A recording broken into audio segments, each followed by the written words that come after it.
Hello বন্ধুরা, আজ তোমাদের সঙ্গে শেয়ার করব এক রাত্রে ফাটা ঠোঁট বা কালচে ঠোঁট গোলাপি করার উপায়। তো শীতকাল আসলে সবারই কিন্তু ঠোঁট ফাটে, অনেকটা কালো হয়ে যায় এবং চারিদিকে ঠোঁটের চারিদিকে কিন্তু পুরো ফেটে ফেটে রক্ত বেরোয়। তো এই রেমেডিটা তোমরা যদি প্রতিদিন ব্যবহার করো, তোমাদের ঠোঁটে আরাম পাবে, ঠোঁট গ্লসি ভাব দেবে, ঠোঁট পিঙ্ক হয়ে থাকবে এবং সারা বছর এই লিপ বামটা ইউজ করতে পারবে। তো চলো একদম ন্যাচারাল উপায় তোমাদের সঙ্গে শেয়ার করছি। সবার প্রথমে নিয়ে নিতে হবে বিটরুট। অল্প একটু বিটরুট, বেশি লাগবে না।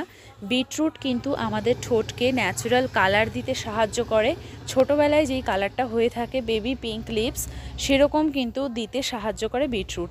এবার বিটরুটের রসটা সাইডে রেখে আমি বাটিতে নিয়ে নেব 1 চামচ দুধের সর। হ্যাঁ বন্ধুরা, দুধের সর কিন্তু ভীষণ উপকারী আমাদের কালচে ড্রাই ঠোঁটকে নরম এবং পিঙ্ক করার জন্য, কালো দাগ তোলার জন্য ভীষণ উপকারী।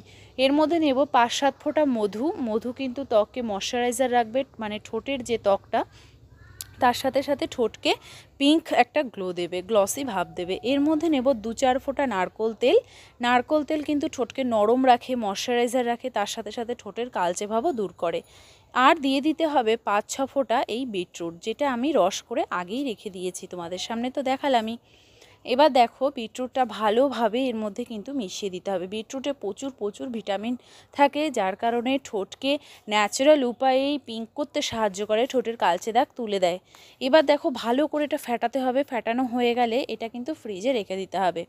মোটামুটি 10 মিনিট ফ্রিজে রাখলেই একদম জমে যাবে লিপ বামের মতো। এবার এটাই কিন্তু প্রতিদিন স্নানের পরে, রাত্রে ঘুমোতে যাওয়ার আগে পুরো ঠোঁটে লাগিয়ে নিতে হবে। একটু মাসাজ করে ওভাবেই ছেড়ে দেবে। তো এইভাবে ব্যবহার করো, মোটামুটি তোমরা দেখবে প্রথম দিন থেকেই ভীষণ উপকার পাবে। ঠোঁট আর ফাটবে না, ঠোঁট নরম গ্লসি পিঙ্ক হয়ে যাবে।